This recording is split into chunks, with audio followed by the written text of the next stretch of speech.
À ce moment-là, j'ai littéralement pété un câble. J'ai gueulé, je crois qu'on m'a entendu dans tout l'immeuble. Je replante le décor, ça fait un moment que je travaille dans une boîte. J'ai été mutée d'une agence du coup de Lyon à une autre agence qui était basée à Marseille. Et l'objectif en fait de cette mutation, c'était que je monte en responsabilité. Donc on m'avait dit voilà, il y a un poste qui s'est libéré à Marseille, on aimerait bien que tu passes responsable.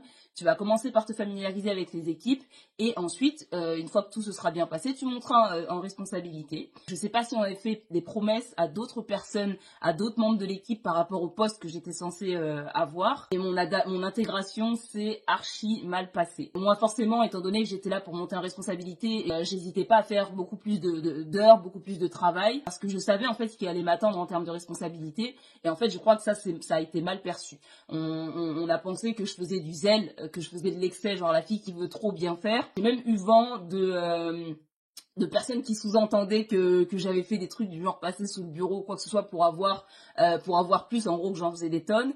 Et ça, c'est des choses que j'entendais au quotidien mais que j'ignorais. Je mettais de côté, je me disais voilà, t'as des objectifs très clairs, vas-y, te préoccupe pas de tout ça. Seulement un jour, je dois revenir de congé et en fait, étant donné que je suis dans une autre ville, on me dit bah tiens, en revenant de congé, au lieu d'aller directement dans l'agence de Marseille, est-ce que tu peux faire un tour à une autre agence? On a besoin de renfort, il manque du monde. Et du coup, moi je dis bah pourquoi pas, je peux me déplacer, je le fais puisque c'est sur mon trajet. À cette occasion, j'envoie un message à l'équipe de Marseille et je leur dis voilà, sur la base des instructions d'un tel, on me demande de passer par l'agence X avant de revenir. J'en ai pour quelques jours, je reviens, je sais que c'est compliqué à l'agence, tenez bon, parce que je savais, en vrai de vrai, on était en sous-effectif depuis un moment, il y avait énormément de pression et franchement, même si je les tenais pas dans mon cœur, c'était une situation à laquelle on était toutes soumises. Pas de son, pas d'image. Pas grave. C'est pas grave. Du coup, la semaine où je commence à travailler du coup dans l'autre agence, forcément il y a des clients avec lesquels j'étais censée travailler dans l'agence de Marseille qui ont essayé de me joindre. Et là il y en a une de mes collègues du coup qui m'envoie en chat interne, il y a tes clients qui essaient de te joindre, qu'est-ce qu'on fait? Non parce qu'en fait on va pas travailler à ta place, on va pas reprendre tes clients, enfin nous on n'est pas tes secrétaires. J'ai dit bah écoute, explique-leur la situation, j'ai pas de ligne directe pour l'instant, je m'en occupe quand je reviens. Par contre, la manière dont elle m'a parlé, j'ai absolument pas apprécié. Il n'y a pas de bonjour, il n'y a pas de sel, il n'y a pas de poivre, il n'y a rien. Elle m'a archi mal parlé. Je me suis dit, elle, quand je rentre, je m'occupe d'elle. Je vais pas la louper parce que je ne tolère pas qu'on me parle comme ça, surtout que quand elle est en face de moi, elle ne me parle pas sur ce ton-là. Le matin, on arrive, elle s'installe, moi je m'installe, je craque mes doigts parce qu'en vrai de vrai, je sais, je crois que l'émotion elle remonte. Et là, je lui dis, oui, par contre, j'ai pas apprécié la manière dont tu m'as parlé la dernière fois, sachant que moi j'ai été cordiale avec toi. Je vous ai fait un mail auquel personne ne m'a répondu, je comprends pas pourquoi tu me parles sur ce ton. Et là, il y en a une qui veut jouer les Che Guevara ou je sais pas quoi, qui arrive par derrière et qui dit, non, mais si elle t'a répondu comme ça, c'est parce qu'on est débordé, à un moment donné, on n'est pas tes secrétaires. Et là, je me dis, attends. Il me semble pas t'avoir parlé à toi.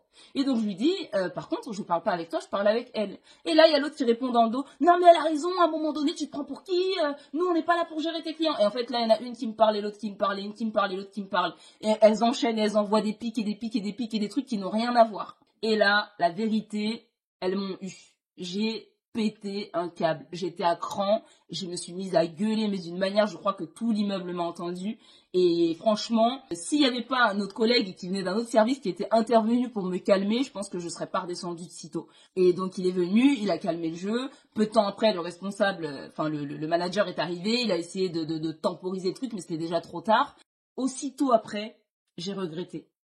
Aussitôt après, j'ai regretté parce que j'ai le sentiment qu'elles étaient très fières d'elles d'avoir fait ce qu'elles avaient fait. Et c'est comme si, en fait, elles attendaient de moi que je pète mon câble. Et une fois que je l'ai pété, en fait, je me suis sentie bête. C'est l'une des expériences qui a été très formatrice pour moi. C'est pas par hasard que je suis devenue coach en gestion des émotions aujourd'hui. Je pense que dans la colère, dans le fait d'exploser comme ça, au départ tu te sens fort, peut-être que t'as la voix, t'as le tempérament, tout ça, mais en fait à la fin, c'est la personne en fait qui t'a poussé à bout. Et donc ton pouvoir, tu l'as perdu à un instant T.